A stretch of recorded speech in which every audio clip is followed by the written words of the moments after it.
She snatched the boarding pass out of a 12-year-old black boy's hand and ripped it apart right in his face. Pieces fell to the floor. "You don't belong here," Patricia Holloway spat, loud enough for every passenger at gate 22 to hear. She grabbed his shoulder, shoved him away from the first-class line, and pointed toward the back of the plane like she was throwing out a stray dog. He was 12. He had a paid ticket.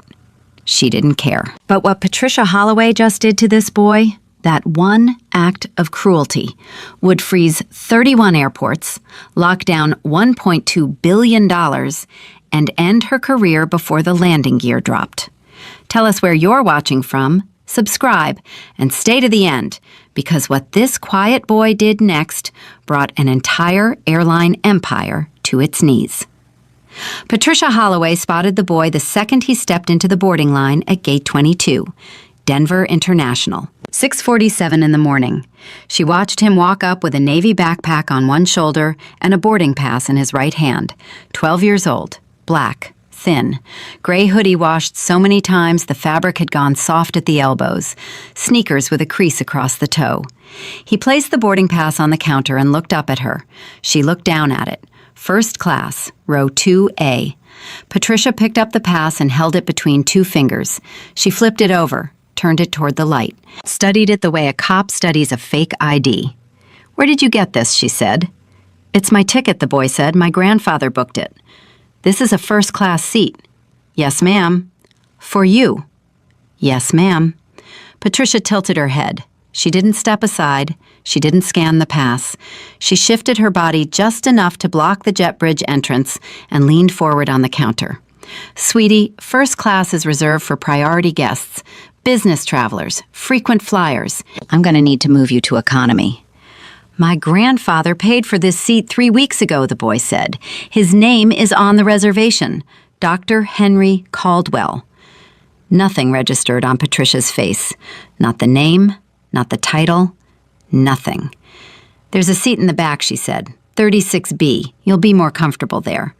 "I won't be more comfortable there. I have a first-class ticket. And I'm telling you, that seat has been reassigned." "To who?" Patricia's smile dropped. She wasn't used to pushback, not from passengers twice this kid's age, and certainly not from a child standing in front of her in a hoodie and worn-out sneakers. "That's not your concern," she said. Her voice had an edge now, the kind that said, "This conversation is over." But the boy didn't move. He stood there with his hands at his sides, looking at her with steady brown eyes that didn't waver, didn't water, didn't blink. And something about that stillness, that absolute refusal to shrink, made Patricia's chest tighten in a way she couldn't name. So she made it stop. She picked up his boarding pass with both hands, gripped it at the center, and tore it in half. The sound cut through the gate noise like a crack. Heads turned. Conversations stopped. A woman near the window seat gasped, but caught it behind her hand. "You don't belong here," Patricia said. Full voice. No whisper. No apology. "Seat 36B. Back of the plane. Now." The gate went dead quiet. A businessman 3 spots back lowered his coffee cup. A mother holding a toddler turned all the way around. An elderly couple near the window exchanged a look that said, "Did that just happen?" Nobody spoke. The boy looked down at the 2 halves of his boarding pass sitting on the counter. He reached forward with both hands and picked them up, carefully, like they were something worth keeping. He folded them once and slid them into the front pocket of his hoodie. Then he nodded, just once, and he walked past Patricia Holloway, down the jet bridge, and onto the plane. Patricia exhaled. She straightened her blazer, ran a hand over her hair, and turned to the next passenger in line with a smile already back in place. "Welcome aboard," she said. She had no idea that a man named David Chen, standing 4 spots back in the line, had just recorded the entire thing on his phone.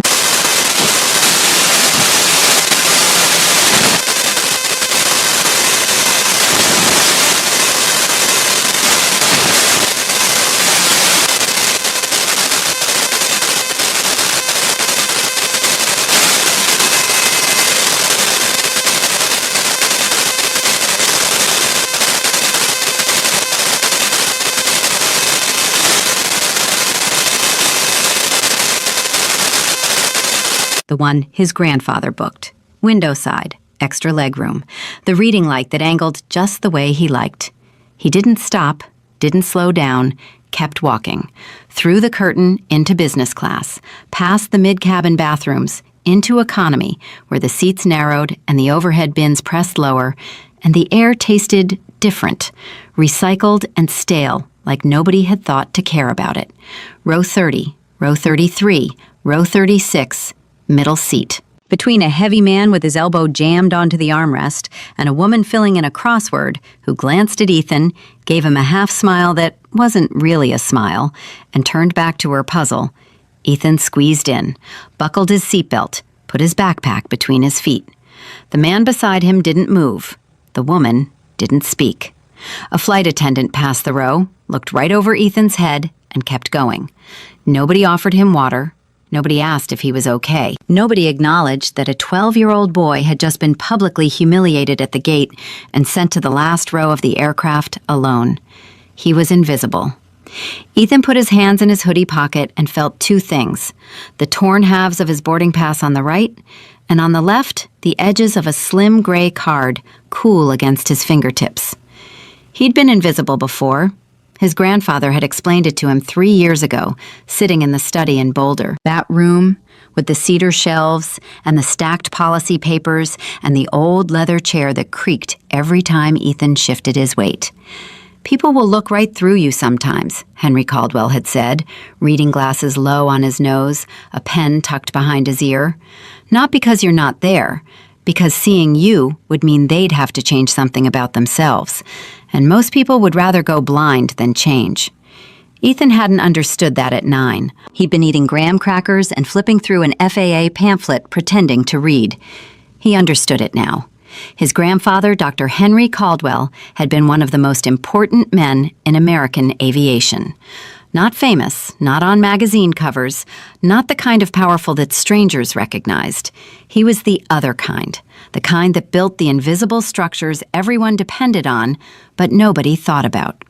Henry designed the SkyGuard Ethics Compliance System, the digital nervous system that ran through every major U.S. airline, like a spinal cord.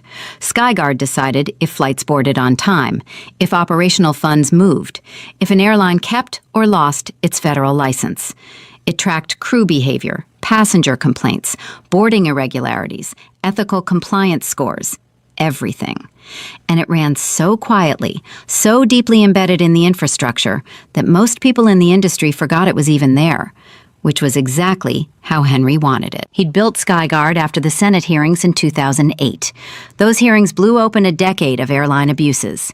Passengers with disabilities abandoned on tarmacs, families separated for no reason, children flying alone treated like luggage, shoved into back rows, ignored, sometimes lost between connections for hours without a single crew member checking on them. Henry Caldwell testified for 3 days. He brought data. He brought passenger statements. He brought a cold, precise fury that made senators lean forward and press secretaries take notes. When it was done, the committee didn't recommend reforms. They funded an entirely new system. They gave the contract to Henry. He spent the next 15 years building SkyGuard into something no airline could operate without. And deep inside it, behind layers of authentication that only a handful of people on Earth could access, Henry embedded one final protocol: whiteout. He built it for the scenario he prayed would never come, a violation so fundamental, so deeply offensive to basic human dignity that the system itself needed to slam the brakes. Not send a memo, not flag a report, stop everything all at once. Every gate, every boarding system, every financial pipeline, frozen solid until federal officers could conduct a full human dignity audit. Henry Caldwell built Whiteout because he believed that if a system could move $1 billion but couldn't protect one person's dignity, that system didn't deserve to keep running. He told Ethan about it 3 weeks before he died. That Tuesday afternoon, Ethan, still in his school uniform, tie pulled loose, backpack dumped by the study door, Henry sitting behind the desk with his coffee shaking in his hands. The cancer had taken 40 pounds off him by then. His voice had thinned out, gone quiet like a radio slowly losing signal. But his eyes hadn't changed. Sharp, steady, alive. "Sit down," Henry said. Ethan sat in the leather chair across from the desk. Henry opened the top drawer and pulled out a card. Slim, gray, no logo. Along the bottom edge, 5 words in gold. Skyguard Delegate Access. He slid it across the desk. Ethan stared at it. "What is that?" "Yours." "Oh, Grandpa, this card grants temporary delegate-level override access to Skyguard Core. It is the highest non-governmental clearance in the system. There are 4 of these cards in existence. You're holding one of them." Ethan touched the edge of the card with one finger. "Why me?" Henry leaned back. The chair creaked. He took off his glasses, rubbed his eyes, and put them back on. Then he looked at Ethan. Really looked at him. The way he did when something mattered more than he could say. "Because I won't be here much longer. And because the things I built need someone to watch over them. Not someone loud, not someone angry. Someone steady. Someone who knows the difference between being hurt and being wronged." "Grandpa, stop talking like..." "Ethan, listen."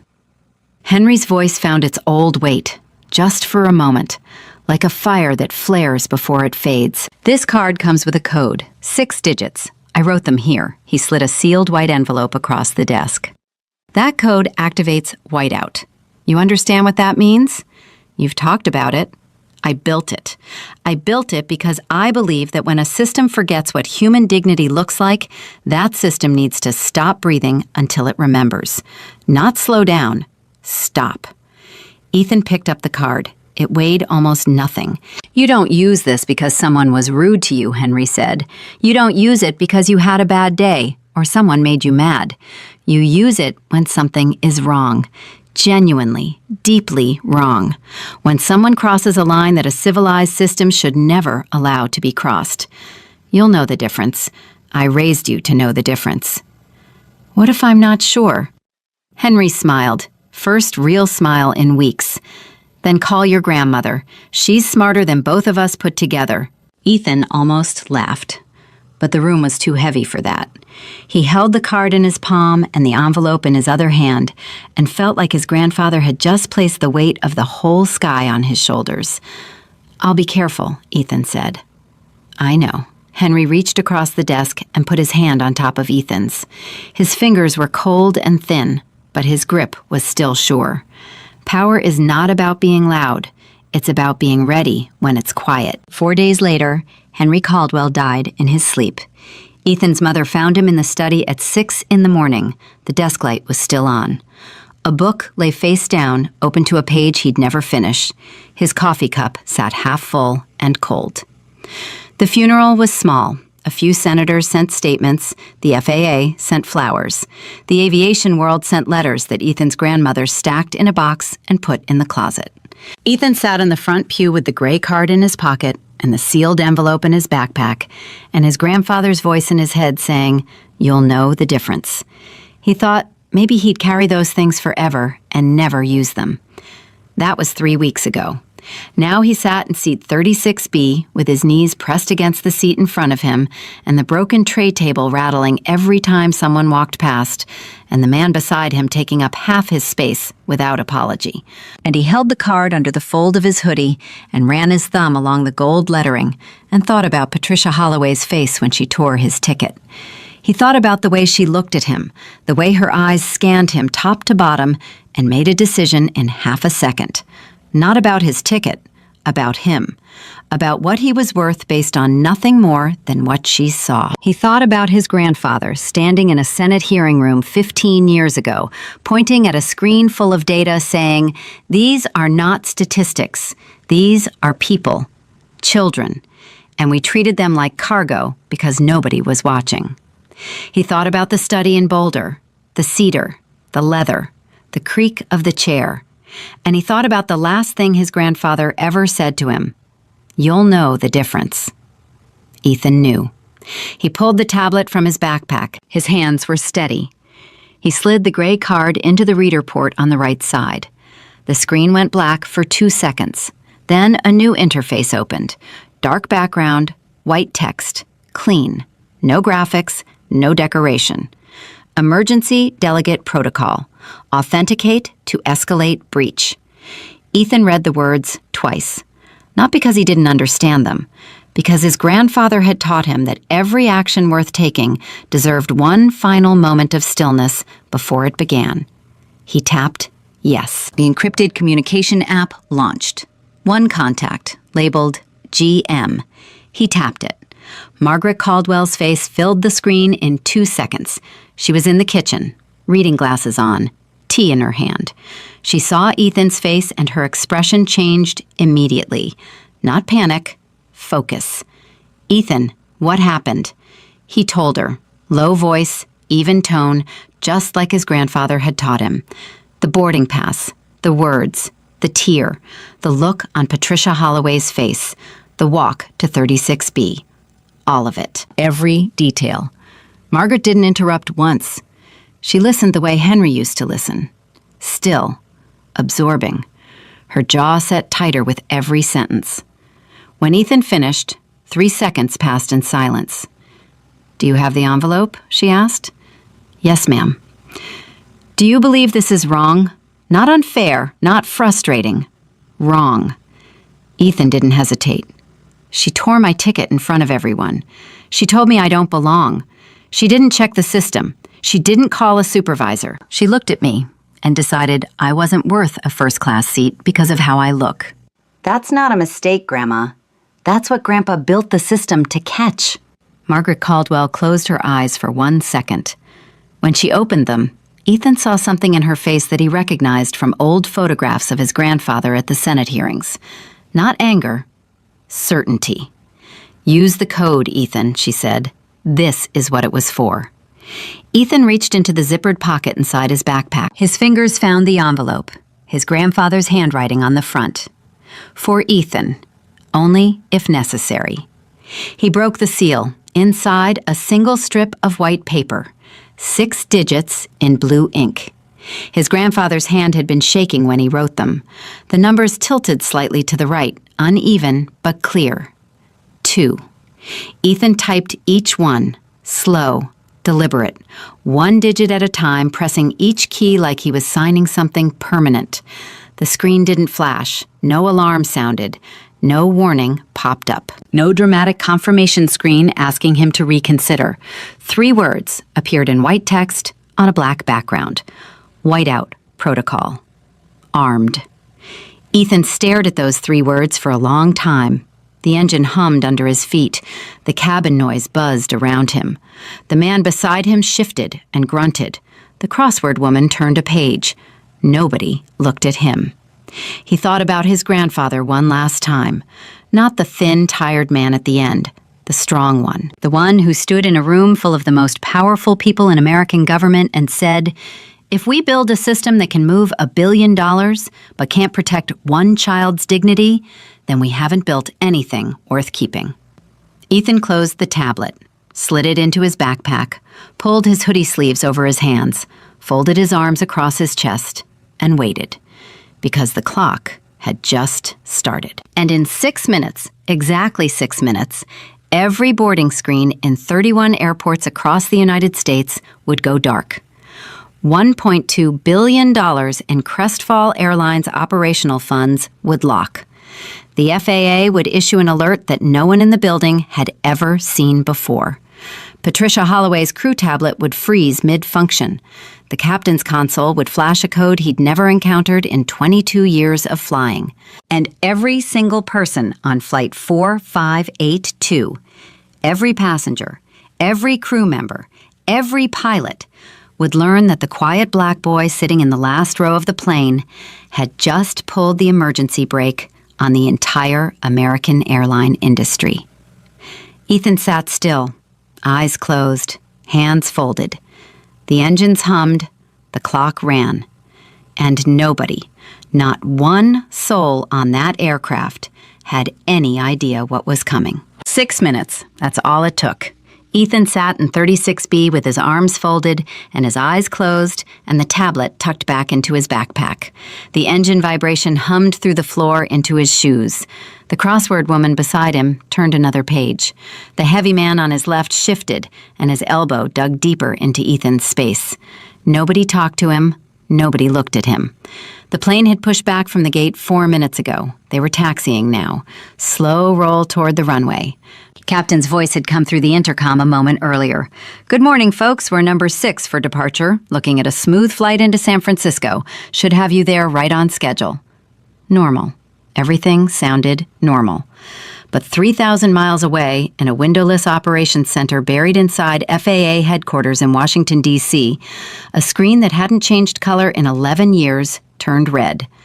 A junior analyst named Kevin Park almost missed it. He'd been eating a granola bar, scrolling through the overnight compliance log, half paying attention. Then the alert tone hit. Not the usual soft ping that flagged routine reports, a deep, heavy tone that made his fillings vibrate. He looked up. Whiteout protocol. Confirmed.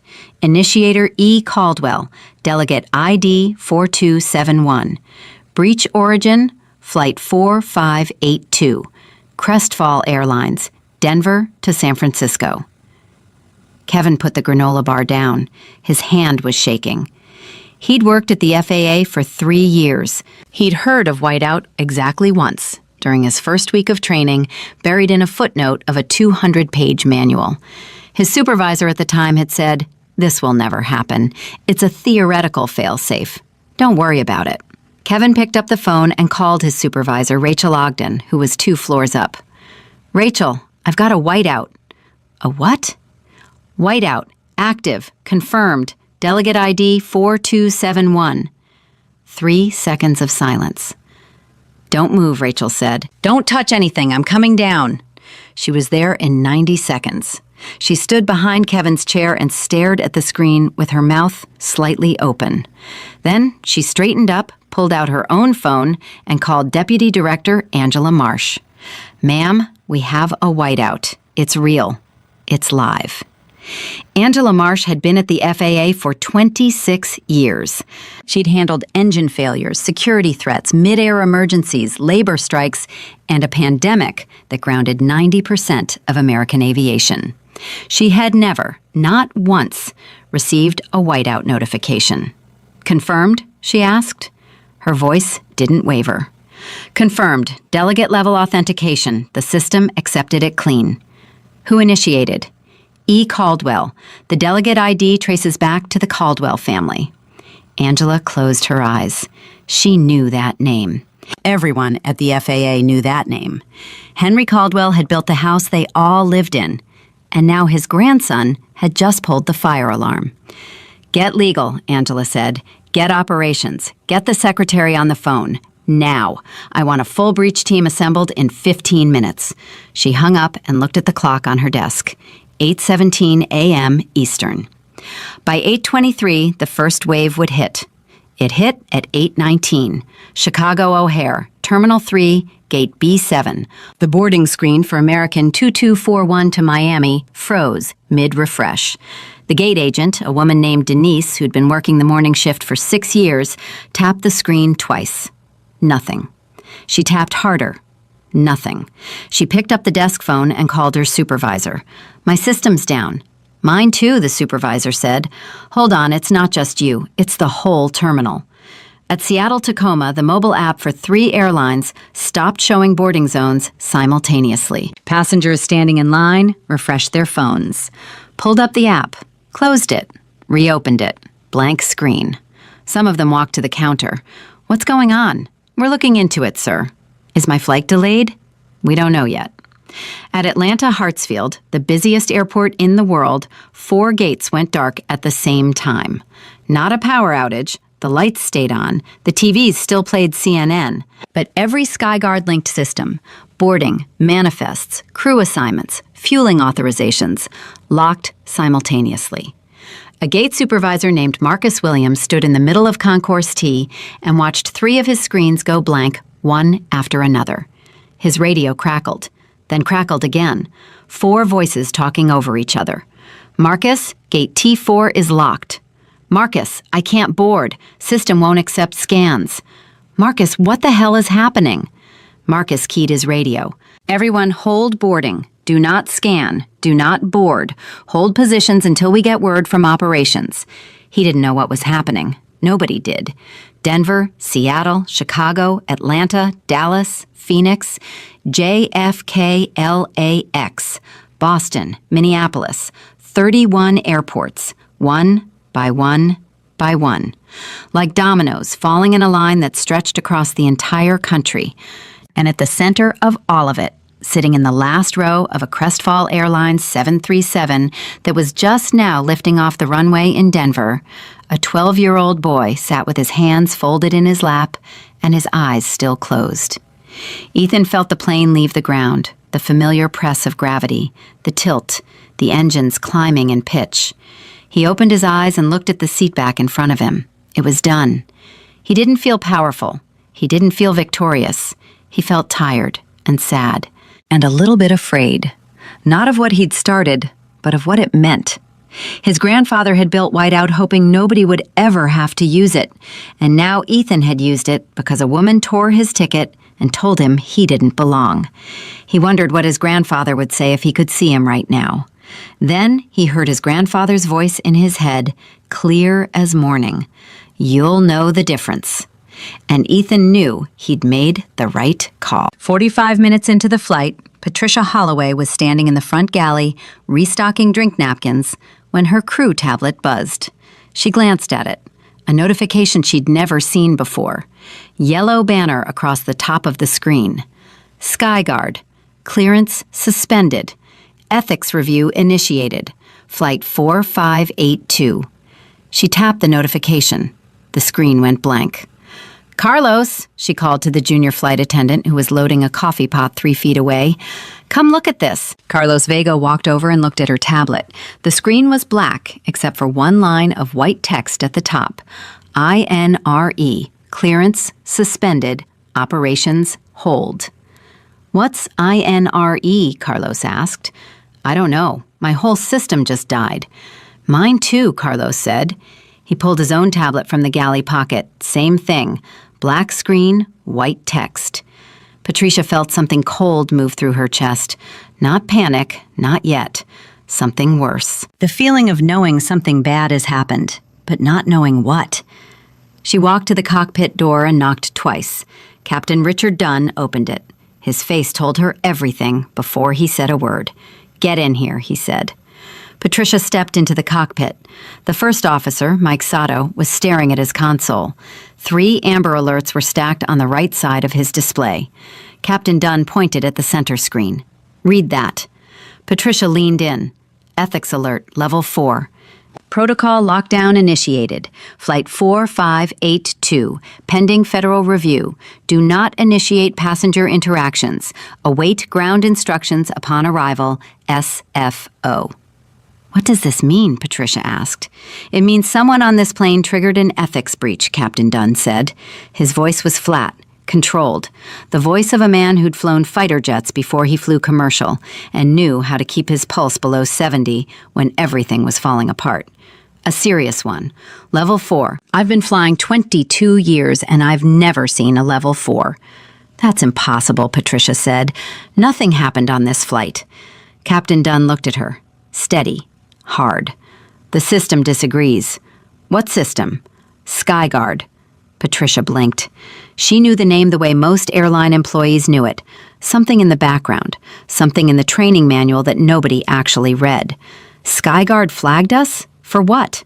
"I don't have details. All I have is this alert and a directive to hold crew interactions and cooperate fully upon landing. The FAA is sending a compliance team to meet us at the gate." "The FAA?" Patricia's voice pitched up. "Patricia," Captain Dunn turned his chair to face her directly. "Did anything happen during boarding? Anything at all?" The cold feeling in her chest spread. "No," she said. "Nothing unusual." Captain Dunn watched her for 3 seconds. She couldn't tell if he believed her. "Go back to the cabin," he said. "Do your job. Don't talk to passengers about this. Don't speculate. When we land, the FAA will sort it out." Patricia walked back to the galley on legs that felt like they belonged to someone else. Carlos was waiting. "Well?" "It's fine," she said. "System glitch." Carlos looked at her face and knew it wasn't fine. But he didn't push it. He went back to pouring coffee. Patricia stood alone in the galley and gripped the counter with both hands. She stared at her reflection in the polished metal of the coffee station. Her face looked the same as it had this morning. Same hair, same makeup, same name tag. But something behind her eyes was different now. A crack. Small. Barely visible. She pushed it down and picked up a tray of cups. 90 minutes into the flight, the first wave of news broke. David Chen, the passenger who had recorded Patricia tearing Ethan's boarding pass at the gate, had uploaded the 14-second video to Twitter the moment the plane's Wi-Fi connected. He'd typed 3 words above it. "Watch this. Unacceptable." By the time the drink cart reached row 15, the video had 40,000 views. By the time it reached row 22, it had 400,000. By row 28, it was trending. A man in seat 5A, a tech consultant named Brian Reeves, who was working on his laptop with the airline's premium Wi-Fi package, refreshed his news feed between emails. He stopped mid-scroll. "Oh my God," he said out loud.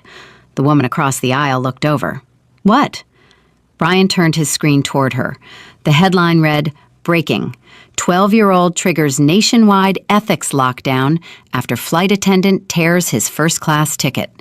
Airline faces $1.2 billion freeze." "That's this flight," Brian said. "What?" "Flight 4582, that's us. Look." He pointed at the screen.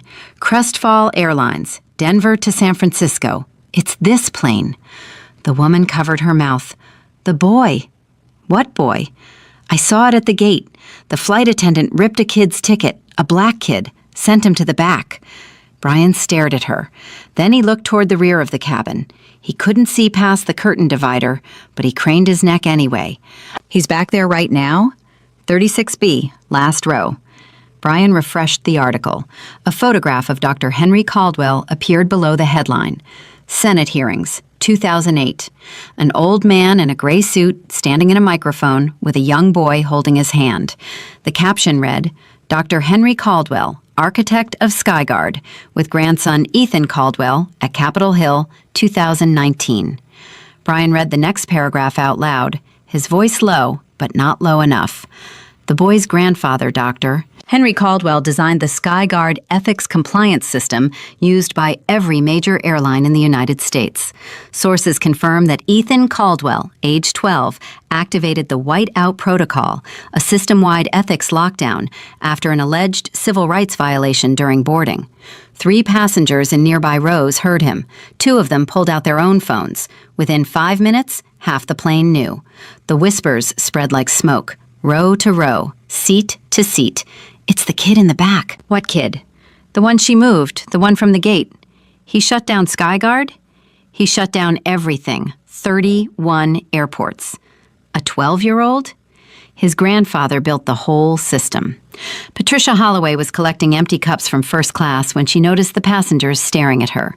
Not the normal glance and look away, hard stares, the kind where the person doesn't blink and doesn't care that you see them looking. A woman in 3C pulled her phone close to her chest when Patricia walked past, like she was hiding evidence. A man in 1D tracked Patricia's movement down the aisle with his jaw tight and his arms crossed. Something was wrong. Patricia could feel it in the air, a shift, like the cabin pressure had changed, but only for her. She made it back to the galley. Carlos was there, holding his personal phone, face pale. "Patricia?" "What?" Carlos turned the phone toward her.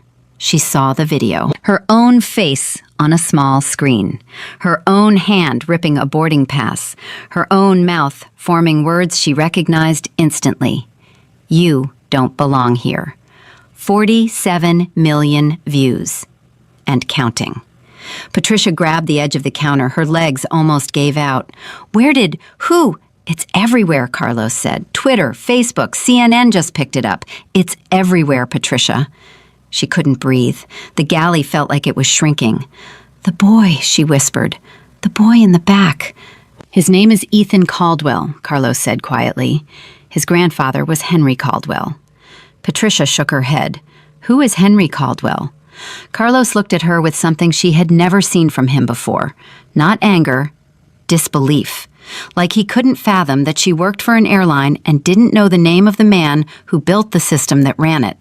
He built Skyguard, Patricia.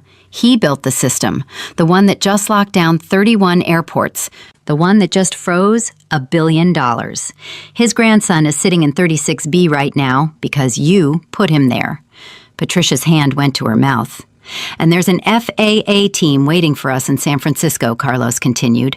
Federal compliance. They're boarding the plane when we land.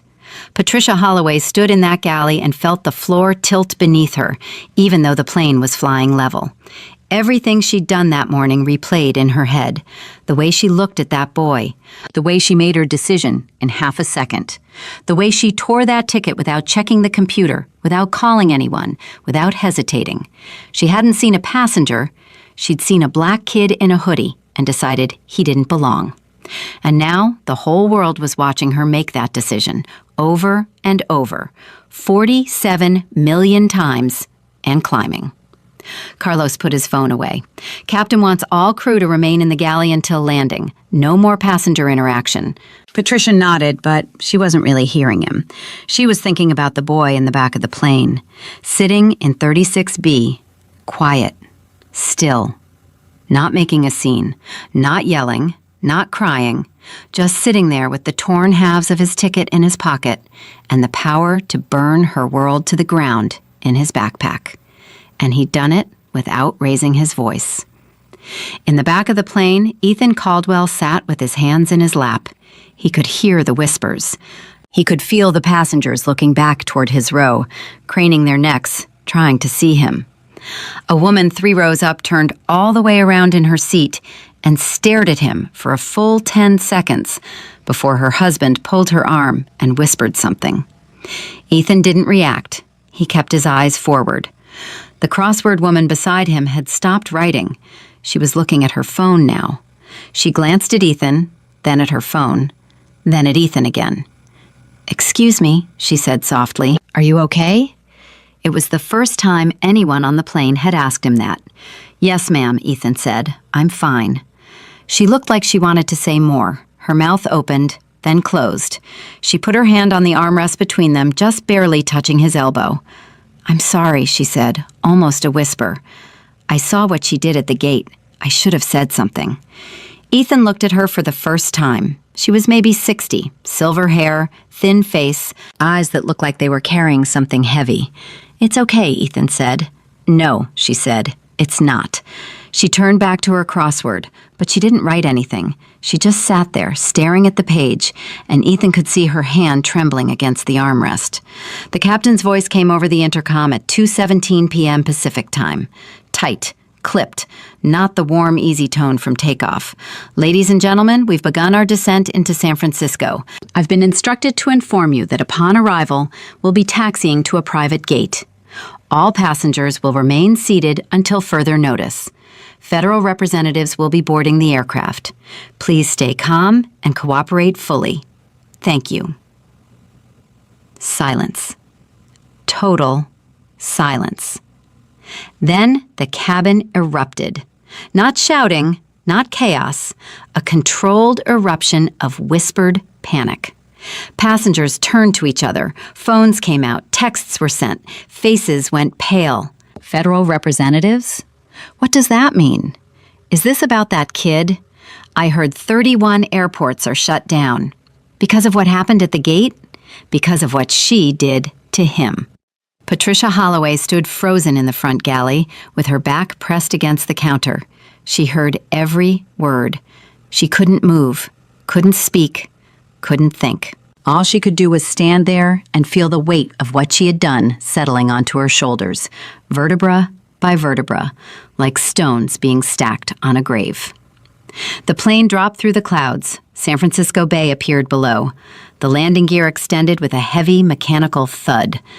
And somewhere in the last row, a 12-year-old boy with torn ticket halves in his pocket and his grandfather's legacy in his hands sat perfectly still as the aircraft carried them all toward the ground. Toward the reckoning. Toward the moment when everyone would see what happens when the quietest person on the plane turns out to be the most powerful one in the room. The wheels hit the tarmac, the plane shuddered, the brakes caught, and Ethan Caldwell opened his eyes. The plane rolled to a stop at 2:41 p.m. Pacific. Not at a regular gate, not at a terminal, a private gate on the far side of San Francisco International, away from the main concourse, away from the passenger windows, away from everything normal. Nobody moved. The seatbelt sign stayed lit. The engines wound down to a low whine and then went silent. For 3 seconds, the cabin was so quiet, Ethan could hear the woman beside him breathing. Then the captain's voice came through the intercom one final time. All passengers remain seated. Flight crew, hold positions. Federal representatives are boarding now. A baby started crying somewhere near row 12. The mother bounced the child against her shoulder and whispered something soft, but the sound cut through the silence like a siren. Patricia Holloway stood in the front galley with her hands flat on the counter. She hadn't moved in 20 minutes. Carlos Vega stood 2 feet behind her, arms crossed, watching the main cabin door. Neither of them spoke. The jet bridge connected with a heavy, metallic thud that shook the floor. Then the seal hissed. Then the door handle turned from the outside. The main cabin door swung open. 3 people stepped onto the plane. 2 men and 1 woman. Dark suits, federal badges clipped to their lapels. Not TSA, not airline security, not local police. FAA Compliance Division. The real ones. The ones who only showed up when something had gone catastrophically wrong. The lead officer was a tall man in his 50s, with close-cropped gray hair and a face that looked like it had never smiled in its life. He carried a digital tablet in his left hand. He stopped at the front of the cabin and swept his eyes across the rows. Every passenger stared at him. "Good afternoon," he said. His voice was calm, but carried the weight of a man who knew that every word he spoke was being recorded. "My name is Special Agent Thomas Harding, FAA Compliance Division. I need all passengers to remain in their seats. Flight crew, stay where you are. This will not take long." He looked at his tablet, scrolled once, looked up. "I need to speak with a passenger seated in 36B. The cabin rippled, heads turned, necks craned. Every set of eyes moved toward the back of the plane like a wave rolling toward shore. Patricia's knees buckled. She caught herself on the counter. Carlos reached for her arm, but she pulled away. Ethan Caldwell stood up. He didn't rush. He didn't hesitate. He just stood, picked up his backpack, slung it over one shoulder, and stepped into the aisle. The heavy man who'd been pressed against him for 3 hours finally moved, pulled his legs back, made room. Didn't say a word, but his face had changed. The indifference was gone. Something else was there now, something that looked a lot like shame. The crossword woman touched Ethan's arm as he passed, just barely, just her fingertips against his sleeve. She didn't speak. She didn't need to. Ethan walked forward. Row 36, row 34, row 30, row 25. Passengers watched him pass. Some leaned away like they always had, but some didn't. Some leaned forward. A man in 22C gave him a small nod. A woman in 19A pressed her hand against her heart. An elderly man in 16D, a man who had been silent the entire flight, looked directly into Ethan's eyes and said quietly, "Hold your head up, son."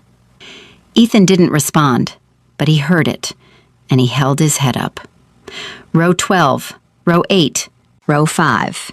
He passed through the first-class curtain, past row 2A, his seat, the one his grandfather had paid for, the one Patricia Holloway had decided he didn't deserve. He didn't look at it. He walked straight to the front of the cabin where Agent Harding stood waiting. Harding looked at the boy. 12 years old, gray hoodie, worn backpack, calm, steady eyes that didn't flinch and didn't look away. "Ethan Caldwell?" Harding said. "Yes, sir." Harding extended his hand. Ethan shook it. The agent's grip was firm but careful, the way you shake hands with someone you respect. We've been fully briefed on your action, Mr. Caldwell. Your delegate authentication was verified clean through Skyguard Core. The breach has been logged, and the system responded exactly as designed. Yes, sir. We appreciate your discretion and your restraint. Ethan nodded once. The second agent, a woman in her 40s with sharp eyes and a silver pen clipped to her jacket, stepped forward. Mr. Caldwell, we'll need you to come with us for a brief debrief, standard procedure for any whiteout activation. Your grandmother has been contacted and is on a video link waiting. Thank you, Ethan said. That was it. No dramatics, no victory speech, no pointing at Patricia, no turning to the passengers and saying, I told you so. Just a 12-year-old boy talking to federal agents the way his grandfather had taught him to talk to everyone, with respect, with steadiness, with a quiet certainty that he had done exactly what needed to be done. But Patricia Holloway couldn't leave it alone. She stepped out of the galley. Carlos reached for her arm. Patricia, don't. She pulled free. That's the passenger from gate 22, she said, her voice cracking. He had an invalid ticket. I reassigned him per protocol. Agent Harding turned to her slowly. The way he moved his head, the deliberate pace of it, made the entire cabin hold its breath. Are you Patricia Holloway? He asked. Yes. Senior flight attendant, badge number 77412? Yes. You're the crew member who confiscated and destroyed a valid first-class boarding pass belonging to this passenger and reassigned him to economy without authorization, system verification, or supervisory approval? Patricia's mouth opened. Nothing came out for 2 seconds. Then she said, I made a judgment call. It's within crew discretion to reassign passengers if... Ma'am? Harding's voice didn't rise. It dropped, which was worse. Did you scan his boarding pass before you destroyed it? Silence. Did you check the reservation system? Silence. Did you contact your gate supervisor? I didn't think it was... Did you make any attempt to verify the validity of his ticket before you tore it in half in front of 40 witnesses and physically directed a 12-year-old minor to the rear of the aircraft? Patricia's face collapsed. Not all at once.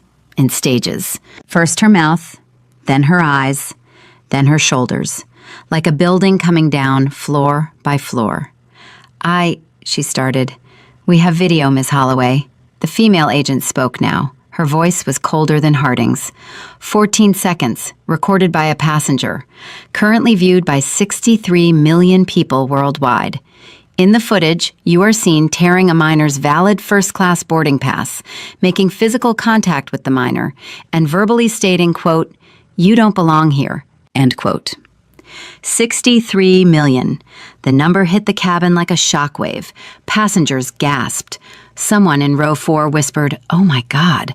A woman in row 7 covered her mouth. That video, the female agent continued, combined with the Skyguard breach log, the delegate authentication, and the whiteout activation, constitutes sufficient grounds for a federal ethics investigation. Your airline, Crestfall, has already been notified. Your union representative has been contacted, and this aircraft is now classified as an active investigation site.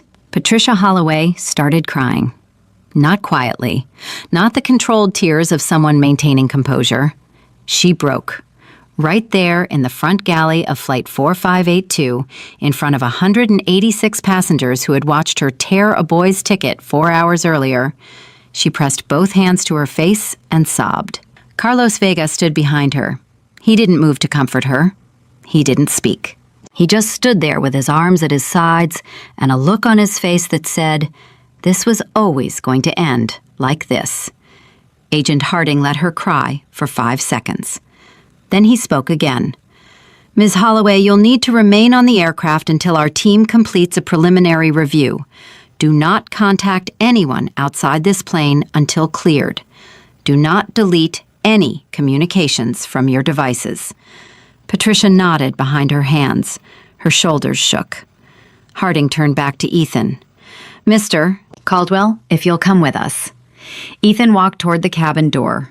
As he reached the threshold between the plane and the jet bridge, he stopped. Not because anyone asked him to, not because he had something to say. He stopped because he felt it. Every eye on the plane was on him. 186 people, flight crew, federal agents, all of them watching a 12-year-old boy in a gray hoodie walk off a plane that he had just brought to a standstill. He didn't turn around.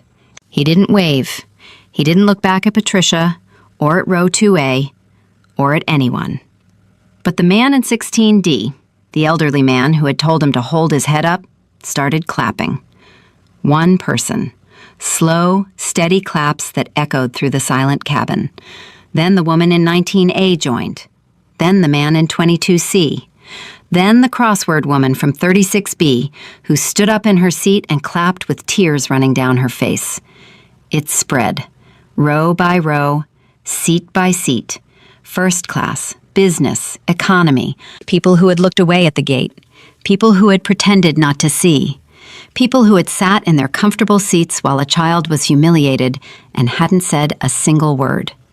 They clapped now, not because it made up for their silence. It didn't. They knew it didn't. But because something in them needed to acknowledge what they had just witnessed. A boy who had every right to scream, every right to fight, every right to rage, had chosen instead to be still, to be steady, to let the system his grandfather built speak louder than any shout ever could. Ethan Caldwell walked off the plane to the sound of 186 people applauding and didn't look back once. At 3:15 p.m., Ethan sat in a small private room inside SFO's Federal Operations Wing. 2 chairs, a table, a screen on the wall showing his grandmother's face. Margaret Caldwell looked tired but unbroken, the same iron composure Ethan had seen in her his whole life. Agent Harding sat across from Ethan with the digital tablet open. "For the record, Mr. Caldwell, can you walk us through the sequence of events from boarding to activation?" Ethan told it straight. No embellishment, no emotion. Just facts. The boarding line, the questions, the ticket being torn, the words, the walk to 36B, the decision to activate. Harding took notes. The female agent, who had introduced herself as Agent Diana Cole, listened with her hands folded. When Ethan finished, Harding set the tablet down. "Mr. Caldwell, you need to understand the scope of what you've initiated. Whiteout has frozen all SkyGuard-linked operations across 31 airports. Approximately $1.2 billion in transit funds are currently locked. 4 airlines are affected. Over 900 flights have been delayed or held. The FAA is assembling a full ethics review board."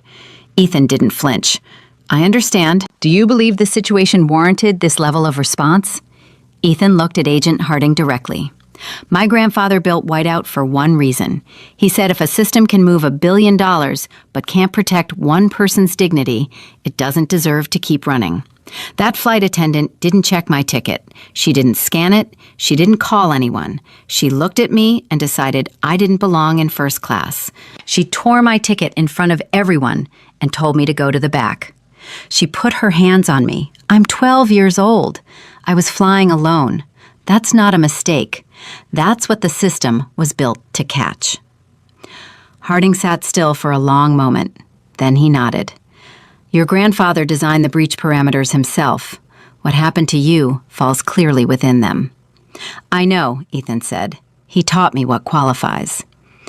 Agent Cole leaned forward. "Ethan, off the record for a moment. Are you okay?" Ethan looked at her. For the first time since boarding that morning, something in his face softened. Just barely. Just around the eyes. The way a person looks when they've been holding everything together and someone finally asks the right question. "I will be," he said. On the screen, Margaret Caldwell pressed her fingers to her lips and closed her eyes. At 3:47 p.m., while Ethan was still in the debrief room, the first consequences landed. Crestfall Airlines stock dropped 8% in 45 minutes. Trading was halted twice. Financial analysts on CNBC tried to explain what SkyGuard was and what whiteout meant, but most of them got it wrong. They talked about system failures and cybersecurity. They didn't understand that a 12-year-old boy had pulled the lever on purpose. At 4:02 p.m., the video of Patricia Holloway tearing Ethan's ticket crossed 100 million views. The comments were a flood. Fury, disbelief, pain. Black parents posting about their children. White parents posting about what they would have done. Teachers, flight attendants, pilots, senators. Everyone had something to say. At 4:15 p.m., 3 U.S. senators issued a joint statement calling for a congressional hearing on airline passenger discrimination, specifically targeting the treatment of minors and people of color. The statement named Crestfall Airlines directly. At 4:30 p.m., 2 more airlines, United, Atlantic, and Pacific Western, voluntarily suspended their own operations pending internal ethics reviews. Their CEOs released identical statements. In light of today's events, we believe it is prudent to ensure our own systems meet the highest standards of passenger dignity. They were afraid. They looked at Crestfall Airlines bleeding out on national television and decided to jump before they were pushed. At 4:48 p.m., in a conference room at Crestfall Airlines headquarters in Chicago, CEO Vernon Ashford sat at the head of a walnut table surrounded by 12 executives. Nobody had touched the water bottles in front of them. "Someone explain this to me," Vernon said, "from the beginning." The chief compliance officer, a woman named Sandra Liu, opened a folder. At approximately 6:47 a.m. Mountain Time, Senior Flight Attendant Patricia Holloway, badge 77412, denied boarding to a 12-year-old minor holding a valid first-class ticket on Flight 4582 Denver to San Francisco. She destroyed the boarding pass manually and reassigned the passenger to economy seat 36B without scanning the ticket, checking the reservation system, or contacting a supervisor. "Why?" Vernon asked. Sandra paused. "Based on the video evidence and witness statements, the most consistent explanation is that Ms. Holloway made an assumption about the passenger based on his appearance." "Say it plainly, Sandra."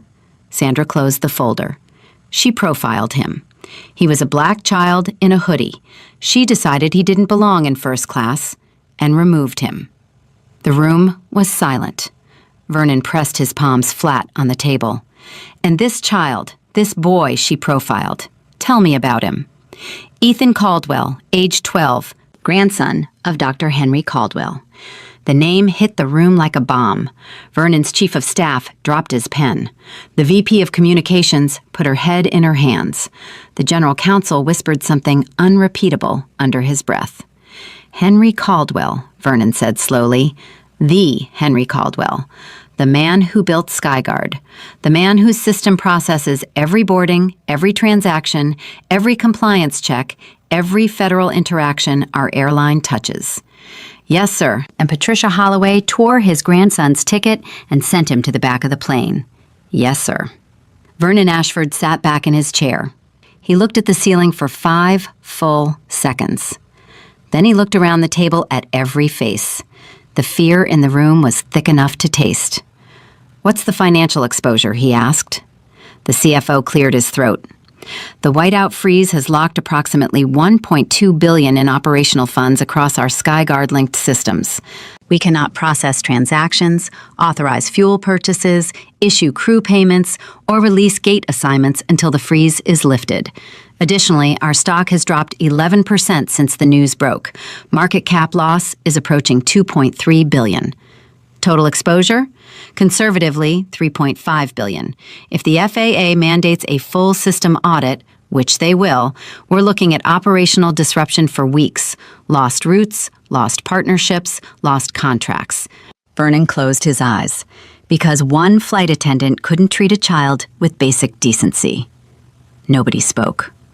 "What about the federal response?" Vernon asked. General Counsel David Kessler answered. "The FAA is assembling a full ethics review board. They're demanding behavioral logs for the past 90 days. Every flight, every crew interaction, every passenger complaint. If we don't comply fully, we lose Skyguard access permanently." Permanently meaning we can't fly. Period. No Skyguard clearance, no federal operating license. Vernon stood up. He walked to the window and looked out at the Chicago skyline. 23 floors below, traffic moved and people walked, and the city operated like nothing had happened.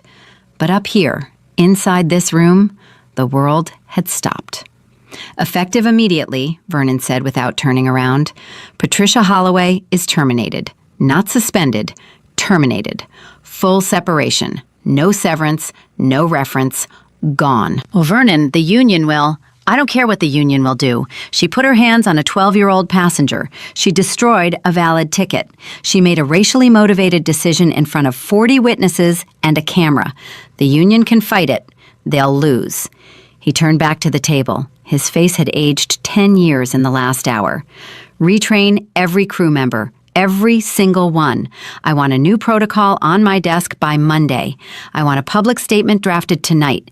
And I want someone to reach out to the Caldwell family. Not legal, not PR, me, personally. I'll make the call myself. What are you going to say? Sandra asked. Vernon looked at her for a long time. I'm going to apologize. And then I'm going to ask how we fix this. Because that boy didn't just freeze our operations. He held up a mirror, and I don't like what I see. He picked up the folder with Patricia Holloway's name on it and dropped it into the trash can beside the table. Meeting adjourned. At 6:12 p.m. Pacific Time, Patricia Holloway was escorted off Flight 4582 by 2 FAA agents. She walked down the jet bridge carrying her crew bag and her blazer folded over her arm. Her name tag was gone. Carlos had asked for it 30 minutes earlier. She didn't speak. She didn't look at anyone. She walked through the terminal with her head down and her eyes swollen and got into a taxi outside Terminal 2. The driver looked at her in the rearview mirror. Where to? She gave him her hotel address and leaned her head against the window. Her phone was already buzzing. Texts from friends, calls from numbers she didn't recognize, voicemails stacking up. She turned it off and watched the city pass by in a blur. She thought about the morning. Gate 22, the boy standing at the counter with his boarding pass, the way she'd looked at him and made her decision before he'd even finished his first sentence. She thought about what she'd said, "You don't belong here." And she realized, sitting in the back of that taxi with her career destroyed and her face on every screen in America, that those words had never been about him. They'd always been about her. At 7:30 p.m., Ethan Caldwell sat in a quiet room at SFO, waiting for his connecting flight home. His grandmother was still on the video call.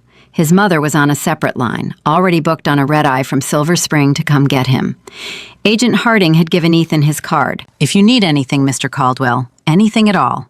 Ethan had tucked the card into his backpack next to the sealed envelope with his grandfather's handwriting on it.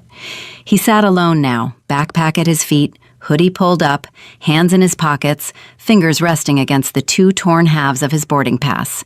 He thought about his grandfather. Not the speeches, not the Senate hearings, not the system or the protocol or the billions of dollars. He thought about the man who sat across from him in the leather chair in Boulder and said, "Power is not about being loud. It's about being ready when it's quiet." Ethan pulled the torn boarding pass halves out of his pocket. He held them together, edges aligned, and read the print through the tear. Caldwell, Ethan, Flight 4582, Seat 2A, First Class. He folded them carefully and put them back in his pocket. Then he pulled his hoodie tighter around his shoulders, closed his eyes, and waited. The quietest boy in the building, and the loudest story in the country. The call came at 9:47 p.m. Eastern. Vernon Ashford sat alone in his office on the 23rd floor of Crestfall Airlines headquarters. Everyone else had gone home. The conference room down the hall still had water bottles on the table and folders spread across the walnut surface. Nobody had cleaned up. Nobody had the stomach for it. Vernon stared at his phone. He'd typed the number 3 times and deleted it 3 times. His chief of staff had gotten it from the FAA liaison. Margaret Caldwell's personal line, the grandmother of the boy who had just cost his airline $3.5 billion. He pressed call. It rang 4 times. Then a voice answered, clear, steady, the kind of voice that didn't waste words. "This is Margaret Caldwell." Vernon cleared his throat. "Mrs. Caldwell, this is Vernon Ashford. I'm the CEO of Crestfall Airlines." 3 seconds of silence. Vernon could hear his own heartbeat in his ears. "I know who you are, Mr. Ashford. I'm calling to—" He stopped, started again. I want to apologize, personally, for what happened to your grandson today. You want to apologize. Yes, ma'am. To me. To you. To Ethan. To your entire family. Margaret Caldwell was quiet for a moment. When she spoke, her voice hadn't changed temperature by a single degree. Mr. Ashford, I appreciate the call, but let me be clear about something. My grandson was assaulted in your terminal.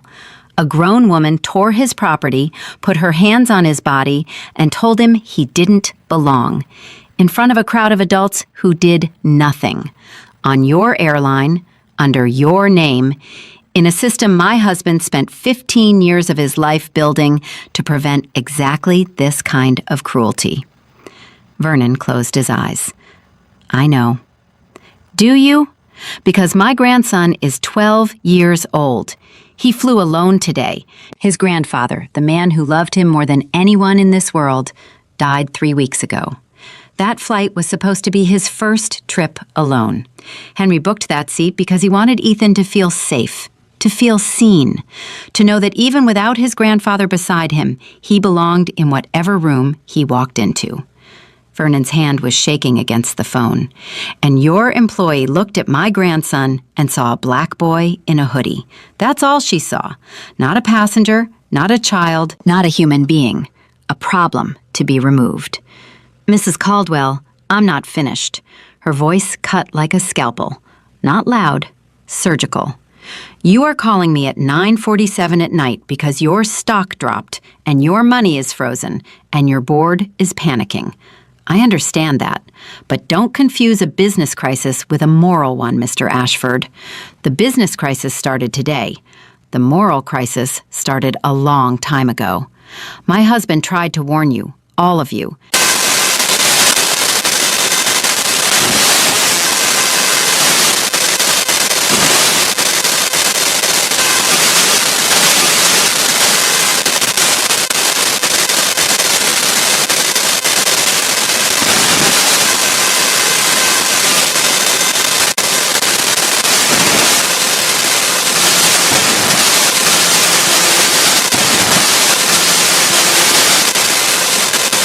Don't invite my grandson to a press conference so your PR team can take photos. Fix your airline, Mr. Ashford. Fix the culture that made Patricia Holloway think she could do what she did and walk away smiling. That's what my husband would have wanted. That's what my grandson deserves. Vernon swallowed. I will. We'll see, Margaret said, and hung up. Vernon sat in the silence of his empty office for a long time. The city glowed below him. His phone screen faded to black. He didn't move to turn it back on. At his right elbow, a framed photo sat on the desk. His daughter, 8 years old in the photo, holding his hand on the steps of the Crestfall corporate jet, grinning like the world was made of candy. He looked at that photo and thought about Ethan Caldwell, 12 years old, walking to the back of a plane alone, carrying his dead grandfather's legacy in his pocket and his torn-up ticket against his chest, and not a single person standing up for him. Vernon picked up his desk phone and called his general counsel.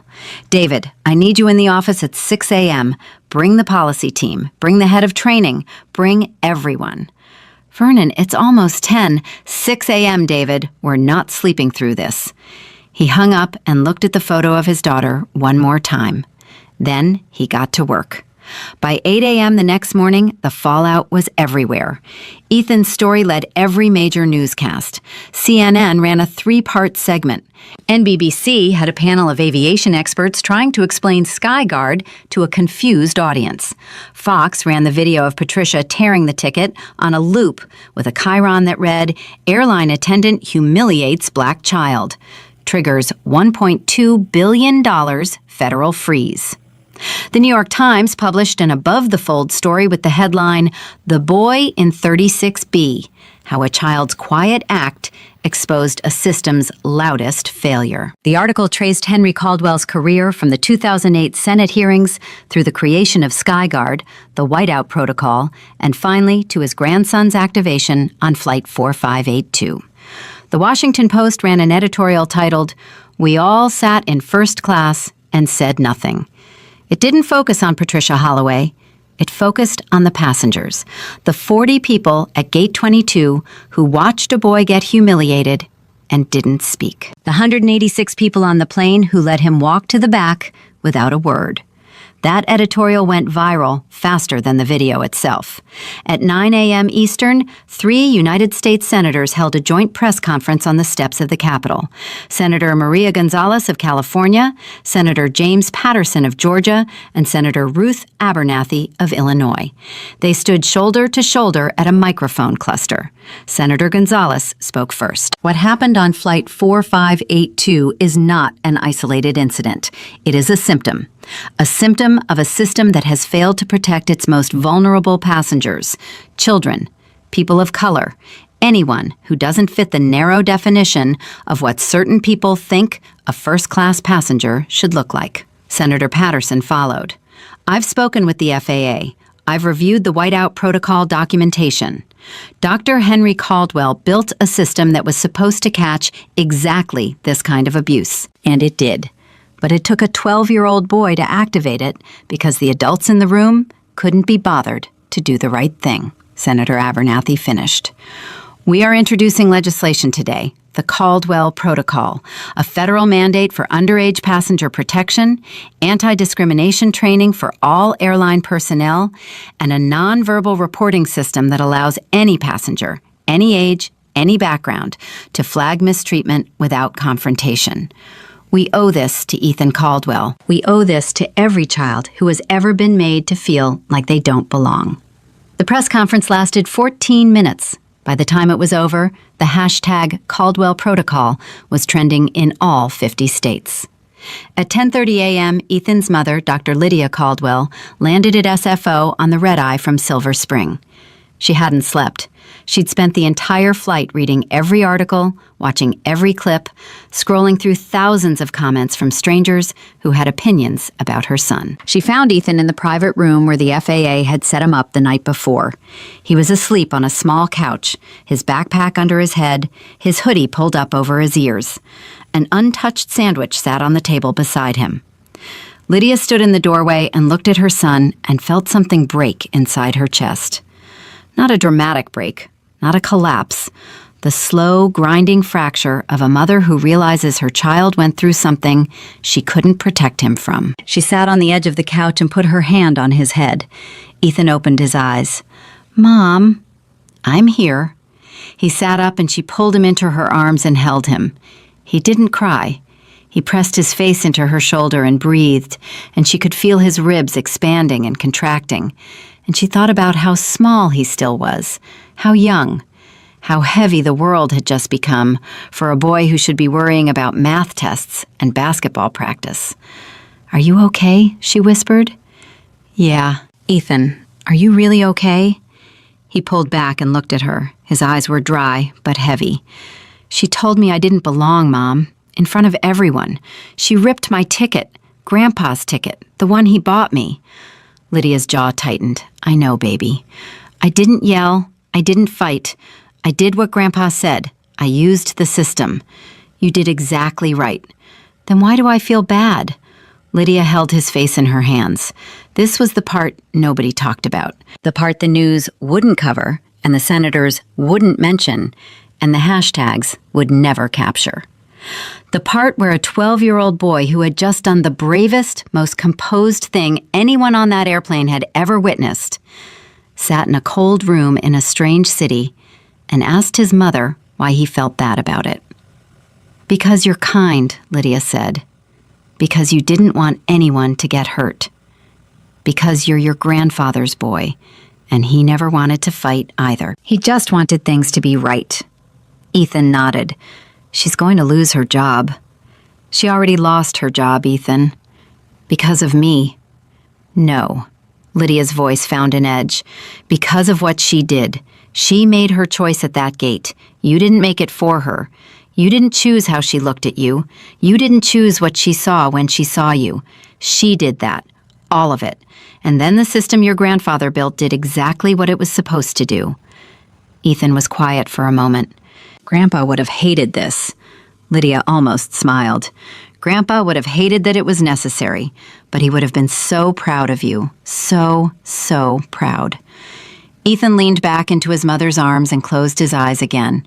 She held him and rocked him slightly, the way she used to when he was small, and for a few minutes, in that quiet room, the whole world and its billions of opinions, and its frozen airports and its broken systems, faded to nothing, and it was just a mother and her son. At 11 a.m., the FAA released an official statement.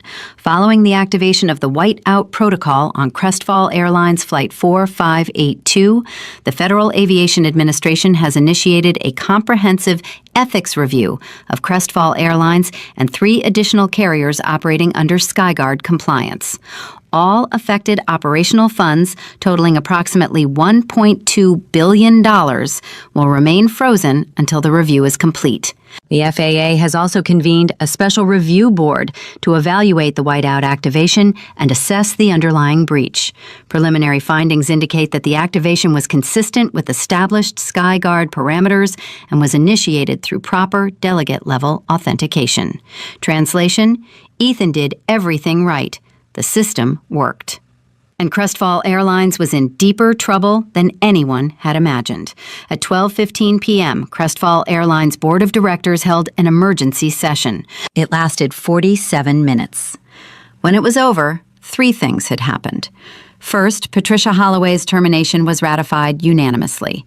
Second, the board authorized a $200 million fund for passenger dignity and anti-discrimination training across all operations. Third, Vernon Ashford was given 60 days to implement a company-wide overhaul or face his own removal.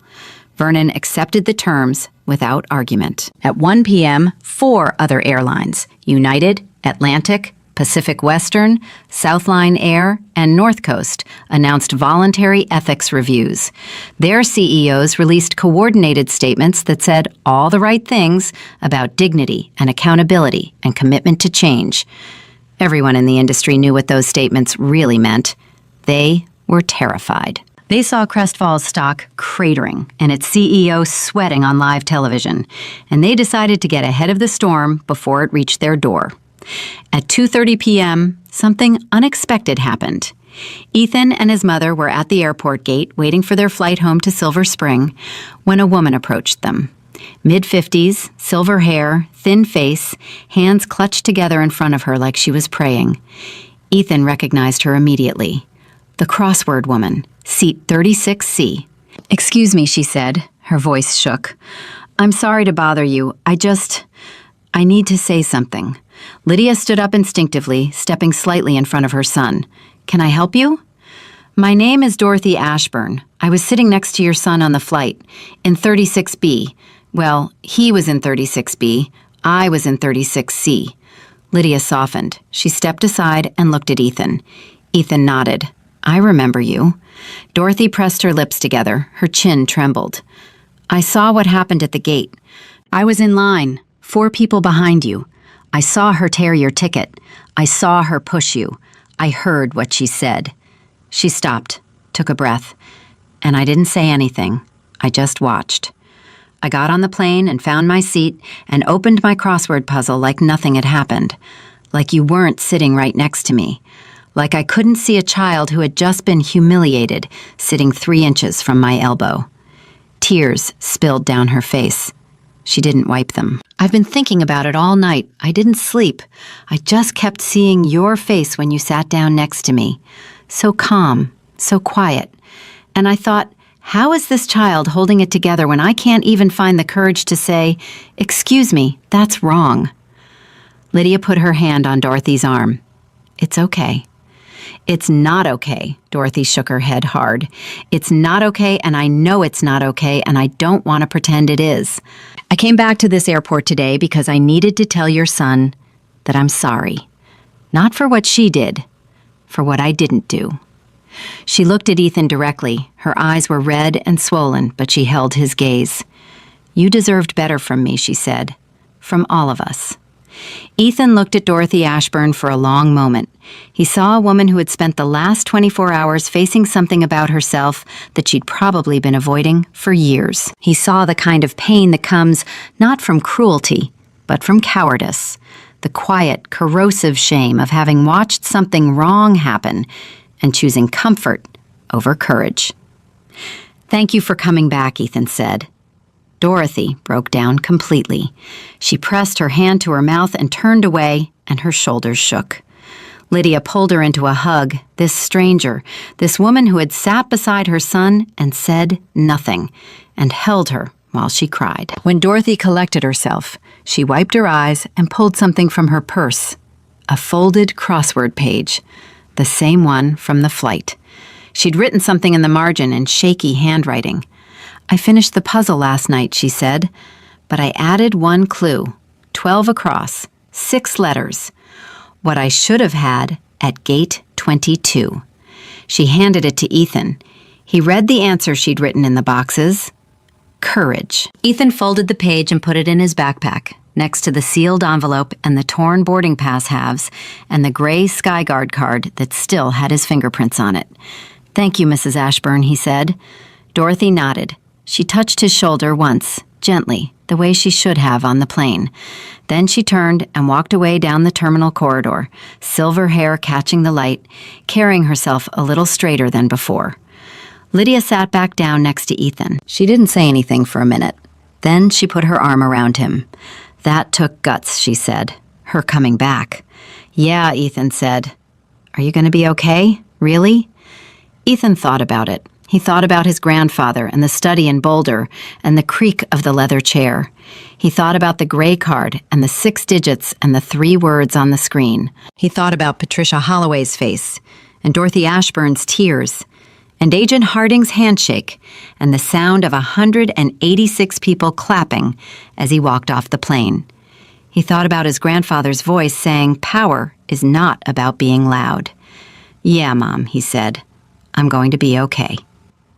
Their boarding call came at 3:15 p.m., flight to Dulles, 2 seats in economy. Lydia had booked them that morning without thinking about class or upgrades or any of it. As they walked down the jet bridge, the gate agent looked at Ethan's boarding pass, then looked at Ethan, then back at the boarding pass. Her eyes widened slightly. "Mr. Caldwell?" Ethan stopped. "Yes, ma'am." The gate agent's lip trembled. She was young, maybe 25. Her name tag read Jennifer. "I just wanted to say," Jennifer said, and then stopped. She pressed her hand to her chest and blinked fast. "I just wanted to say, welcome aboard." She said it like it mattered. Like those 2 words, welcome aboard, were the most important thing she'd ever say to anyone. Ethan nodded. "Thank you." He walked onto the plane with his mother beside him, found his seat, buckled in, put his backpack between his feet. The engine started, the plane pushed back, and for the first time in 48 hours, Ethan Caldwell felt like he belonged exactly where he was. 3 weeks passed. The world kept talking. Ethan Caldwell stopped listening. He went back to school on a Monday, walked through the front doors of Westfield Middle School in Silver Spring, Maryland at 7:48 a.m. with his backpack over one shoulder and his head down. The same hoodie, the same sneakers, the same kid who had left for a solo flight to San Francisco 23 days earlier and come back as the most talked-about 12-year-old in America. His classmates stared. Of course they stared. Every kid in that building had seen the video. Every parent had talked about it at dinner. Every teacher had discussed it in the break room. 2 of them had used it in their lesson plans. Ethan walked to his locker, turned the combination, opened it, pulled out his math textbook. A boy named Marcus leaned against the next locker over. "Yo, Ethan, you really shut down 31 airports?" Ethan didn't look up. "I need to get to class." "Bro, you're like famous. My mom said you're going to be on Oprah." "Oprah's not on anymore, Marcus." "Whatever, man. You know what I mean." Ethan closed his locker, looked at Marcus. "I just want to go to math." Marcus blinked. Then he grinned. "All right, man. All right." He held up his fist. Ethan bumped it. And that was it. That was all Ethan wanted. Not the fame, not the headlines. Just a fist bump and a math class and a normal day. He didn't get many normal days after that.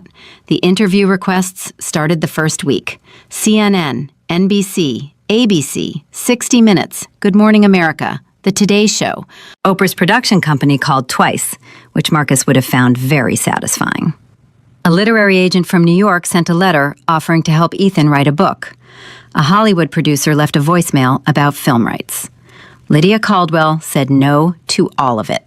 He's 12, she told the CNN producer who called for the 4th time. He's in 7th grade. He has a science project due Friday. He's not doing an interview. Mrs. Caldwell, with respect, your son's story is, his story is his, not yours, not America's, his. When he's ready to tell it, he'll tell it. Until then, please stop calling. She hung up and looked at Ethan, who was sitting at the kitchen table doing homework. You okay with that? She asked. Yeah. You sure? Some of these could be good opportunities. Scholarships, platforms, things that could help you later. Ethan put his pencil down. Grandpa never did interviews. Lydia tilted her head. That's not exactly true. He testified before the Senate. That's different. That was the work. He talked about the work. He never talked about himself. Lydia looked at her son and saw Henry Caldwell looking back at her through 12-year-old eyes, and it hit her so hard she had to turn away and pretend to wash a dish that was already clean. Okay, she said. No interviews. The Caldwell protocol passed the Senate on a Thursday afternoon.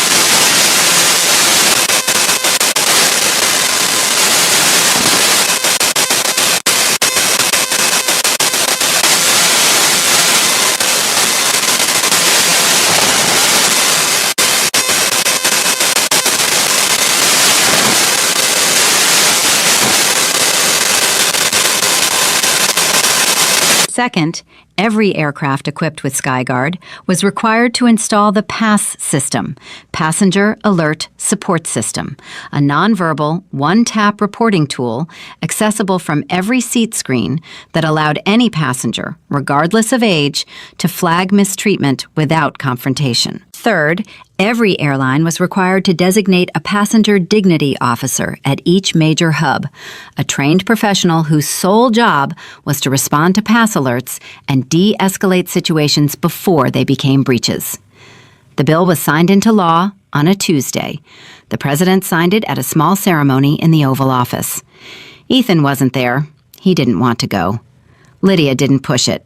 But Margaret Caldwell went. She stood in the back of the room in a navy blue dress and watched the president sign the bill with Henry's name attached to it. When a reporter asked her how she felt, she said, "My husband spent 15 years building a system to protect people's dignity. It took a 12-year-old to prove it worked." She didn't cry. She didn't smile. She just said it and walked away. The photo of Margaret standing alone at the edge of the Oval Office, hands clasped, chin high, ran on the front page of every major newspaper the next morning. The caption read, "The woman behind the man behind the system." At Crestfall Airlines, the changes came fast and hard. Vernon Ashford kept his word. Within 30 days, every crew member in the company completed a new training program called Dignity First. It wasn't a video module. It wasn't a quiz. It was a 2-day in-person workshop run by behavioral psychologists, civil rights attorneys, and former passengers who had experienced discrimination. Flight attendants, gate agents, pilots, ground crew, everyone went through it. Carlos Vega, the junior flight attendant from Flight 4582, was in the first cohort. On the second day of training, during a group session, the facilitator asked if anyone had witnessed a dignity violation firsthand. Carlos raised his hand. He told the room about Gate 22, about Patricia, about the sound of the boarding pass tearing, about the look on Ethan's face, about his own silence. "I stood right there," Carlos said. His voice cracked, but he didn't stop. 3 feet away, I saw everything. I heard everything. And I didn't do anything. I told myself it wasn't my place. I told myself she was the senior attendant. I told myself it would sort itself out. He paused, wiped his eyes. But a 12-year-old boy sat in the back of that plane for 3 hours with a torn ticket in his pocket, and he did something. He did the thing I should have done. The thing any one of us should have done. And he did it without saying a word. The room was silent. 40 airline employees sitting in folding chairs, staring at Carlos, some of them crying, some of them looking at the floor. "I'm never going to stand there and say nothing again," Carlos said. "That's my promise. Not to you, not to the company, to him." The facilitator thanked Carlos and moved on, but his words hung in the air for the rest of the session. And when the cohort graduated 2 days later, every single member signed a voluntary pledge called the 36B Commitment, a personal promise to intervene when witnessing a dignity violation, regardless of rank, regardless of consequence. The pledge wasn't part of the official training. It was Carlos's idea. Within 3 months, every Crestfall employee had signed it. The pass system launched on a test flight 6 weeks after the Caldwell Protocol became law. A Crestfall 737 from Charlotte to Raleigh. Every seat screen carried a small blue icon in the corner, a shield with the letter P inside it. 47 minutes into the flight, a boy around Ethan's age accidentally sat in the wrong seat. A flight attendant approached him. Her voice started to rise. The boy didn't argue. He didn't explain. He reached forward and tapped the blue icon on the screen. A soft chime played. One note. Clean and clear. The flight attendant's tablet lit up amber. Within 90 seconds, a supervisor appeared. The situation was resolved in 4 minutes. No voices were raised. No tickets were torn. No one was moved against their will. The boy didn't know why the system existed.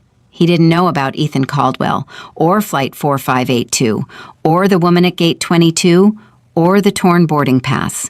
He just saw the icon and tapped it because it was there. And that was the point. The system worked before anything went wrong, the way Henry Caldwell always intended it to. Inside Crestfall's Operations Center, the pass alert was logged and flagged. The internal system that tracked pass interactions had a name. It wasn't in any press release. It wasn't public-facing. It was just there, embedded in the code, visible only to engineers and compliance staff. Caldwell Watch. 2 months after Flight 4582, a bronze plaque appeared on the west wall of FAA headquarters in Washington, D.C. Small, understated, the kind of thing you'd walk past 10 times before you noticed it.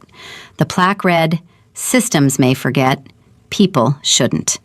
Below that, the Caldwell Protocol, ratified in honor of Delegate E. Caldwell for upholding the ethics of passenger dignity. FAA Commissioner Linda Hargrove held a small ceremony. 50 people, no cameras except one official photographer. Margaret Caldwell was there. Lydia was there. Ethan stood between them in a navy blazer that his mother had bought for the occasion and that he would never wear again. Commissioner Hargrove held up a laminated boarding pass. Caldwell, Ethan, Flight 4582, Seat 36B. She gripped it with both hands and her voice trembled as she spoke. "We have thousands of protocols," she said. "Cabin pressure, engine failure, lightning strikes, bird strikes, weather, mechanical. We plan for everything that can go wrong with an aircraft. But for 30 years, we didn't have a protocol for what goes wrong between people. For what happens when a crew member looks at a passenger and sees something less than human.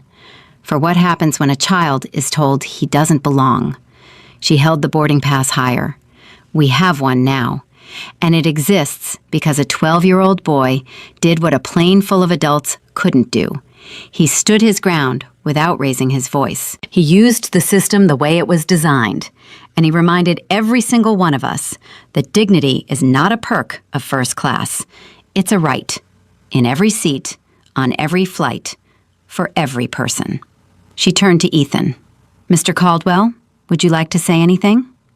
Ethan looked at the small crowd, government officials, FAA staff, his mother and grandmother. Agent Harding stood near the back, arms folded, watching. "No, ma'am," Ethan said. "My grandfather said everything that needs to be said." Commissioner Hargrove smiled. She placed the laminated boarding pass into a glass case that would hang beside the plaque permanently. Margaret Caldwell put her hand on Ethan's shoulder. She leaned down to his ear and whispered, "He's here, baby. He's watching." Ethan put his hand over hers and squeezed. That night, Ethan sat in his grandfather's study in Silver Spring. His mother had moved the desk and the chair and the bookshelves from the Boulder house after Henry died, arranged them exactly the same way, same position, same angle. Even the lamp was in the same spot. Ethan sat in the leather chair. It still creaked. The room still smelled like cedar and old paper and the faint ghost of his grandfather's aftershave. On the desk lay a single printed page, the original handwritten draft of the Whiteout Protocol. Henry's handwriting, ink slightly faded, letters slanting right the way they always did when he was writing fast, when the ideas were pouring out faster than his hand could catch them. Ethan traced the lines with his finger. He read words his grandfather had written 15 years ago, words about dignity, about accountability, about the quiet obligation of systems to protect the people moving through them. At the bottom of the page, in smaller handwriting, a note Henry had added later, a different pen, different day, but the same hand. It read, "For E, when the time comes." Ethan stared at those 4 words for a long time. His mother appeared in the doorway with a cup of tea. "They're saying you'll be in the textbooks." Ethan didn't look up. "I didn't do it for that." "I know," Lydia said softly. She set the tea on the desk. "You did it for him." "I did it because it was wrong." Lydia leaned against the door frame. "That's the same thing, baby. That's exactly what he would have said." She left him alone. Ethan picked up the tea, took a sip, set it down on the same ring stain his grandfather's coffee cup had left on the wood years ago. He opened his backpack and pulled out 3 things: the gray Skyguard card, the torn boarding pass halves, and the crossword page from Dorothy Ashburn with courage written in the boxes. He laid them on the desk next to the Whiteout draft. 4 artifacts. 4 pieces of a story that had changed an industry, rewritten federal law, and ended a woman's career. And started with a boy who just wanted to sit where his grandfather told him to sit. 3 months later, an anonymous post appeared on a quiet ethics forum maintained by the FAA. No photo, no bio, no identifying information, just a username, 36B. The post read, "I wasn't trying to start a war. I wasn't trying to be famous or punish anyone. I just wanted to sit in the seat my grandfather bought for me. He told me once, 'Don't ever let the world tell you you're too small to matter in a big system.' That morning, I didn't raise my voice. I didn't argue. I didn't cry. I just remembered what he built, and I remembered why." People talk a lot about power. Who has it? Who gets to keep it? But sometimes power is just a quiet moment when someone chooses not to look away. This isn't about one airline. It isn't about one flight. It isn't about one crew member who made a bad decision. It's about what we are willing to tolerate when we think no one's watching. If you work in this industry, thank you. But please remember that every time you make a choice about a passenger, someone like me might be sitting there, not yelling, not tweeting, just watching and remembering. The moderators didn't remove the post. They pinned it. Within a week, it had been read by every FAA employee in the country. Within a month, it was printed and framed in break rooms at 14 airlines. Within a year, it was included in every new hire orientation packet for every commercial carrier in the United States. And from that day forward, in every FAA ethics training manual, just beneath the bolded words, "The Caldwell Protocol," one line appeared in italics. Someone like me might be sitting there. Seat 36B was never booked again. Not by Crestfall Airlines, not by United Atlantic, not by Pacific Western, not by Southline, not by North Coast. A quiet directive went out to all 5 carriers. On every Skyguard-equipped aircraft, seat 36B would remain permanently unassigned. No press release, no announcement, no customer FAQ, just an empty seat on every flight, a space where no one sat, but everyone felt. Flight attendants knew, pilots knew, gate agents whispered about it like a prayer, half reverence, half warning. Sometimes a passenger would notice. They'd look at their boarding pass, look at the seat map, see the gap. "Why is 36B blocked?" they'd ask. And the gate agent would pause, and something would cross their face. And they'd say, "It's reserved." For who? for remembering. Most passengers didn't push further. Something in the agent's voice told them not to. But sometimes a child would ask, a kid traveling alone, holding a boarding pass with nervous hands, looking up at the agent with wide eyes. "Can I sit in 36B?" And the agent would look at that child and think about a boy in a gray hoodie who walked to the back of a plane without a word and changed everything. "That seat's special," the agent would say. "A boy sat there once and reminded the whole world how powerful quiet can be." Some kids understood, some didn't, but the seat stayed empty, flight after flight, day after day, month after month. An empty space in the last row, between the heavy armrest and the bathroom wall. No window, no legroom, no working tray table. The smallest seat on the plane, and now the most important one in American aviation.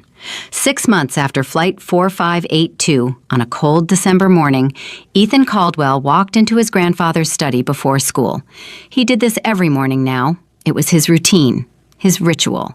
5 minutes in the chair before he grabbed his backpack and headed out. He sat down. The chair creaked. He looked at the desk. The whiteout draft,